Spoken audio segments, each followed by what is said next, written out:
Hi guys, আজকে আমরা পৌঁছে গিয়েছি মধ্যবাদুর ব্যাপারী বাড়িতে। মধ্যবাদুর ব্যাপারী বাড়িতে পৌঁছে যাওয়ার একটি কারণ আছে অবশ্য। এইখানে আমি বিয়ে করেছি, এইটা আমার শ্বশুর বাড়ি। তো আসলে আমি আম, দিনের বেলা এখানে অত বেশা বেশ থাকতে পারি না কিংবা যেতে পারি না, যেহেতু আমি একজন ব্যবসায়ী মানুষ। আমার ব্যবসা আছে, দোকান আছে। তো সেই কারণে আসলে আমি রাতে যাই, আবার সকাল সকাল চলে আসি। তো এইটা ভিডিওটা সকালবেলা করা। তো আসলে এদের বাড়িতে আমি কখনো ঘুরে দেখা সম্ভব হয়নি, কোথাও যাওয়াও আমার পক্ষে সম্ভব হয়নি। ওনাদের বাড়িতে কয়টা ঘর বা কোথায় কি আছে না আছে, কার ঘর কোন পাশে, এগুলো আসলে আমার পক্ষে দেখা কখনোই সম্ভব হয় নাই। কারণ আগেই বলেছি যে আমার পক্ষে আসলে এত সময় এখানে কাটানো সম্ভব না। তো আসলে আজকে ড্রোন থাকার কারণে, ড্রোন দিয়ে ভিডিও করার কারণে আমি দেখতে পেলাম যে আসলে এখানে অনেকগুলা ঘর বাড়ি রয়েছে। অনেকগুলা ঘর দেখা যাচ্ছে এখানে ওখানে ছড়িয়ে ছিটিয়ে থাকা অনেক সুন্দর ঘরগুলো।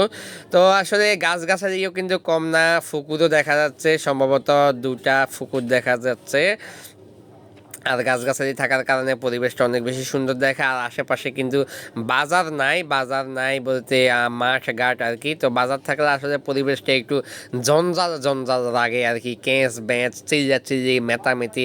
তো এই মাঠ থাকার কারণে আসলে বাচ্চারা পোলাপানগুলা বিকেলবেলা খেলতে পারে ভালো করে। আবার বাজারের পাশে বাড়ি হলে ছেলে মেয়েগুলা একটু আড্ডা জমায়।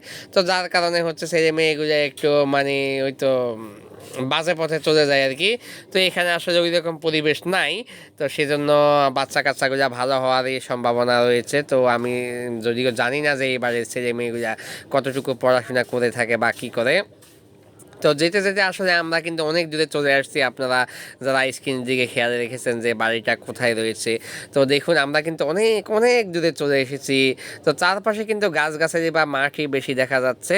তো আসলে এখন আর কি বলবো, যাওয়ার আমাদের সময় হয়ে গেছে। 2 মিনিট 15 সেকেন্ডের ভিডিও, টাইম আমাদের শেষ। ধন্যবাদ বন্ধুরা।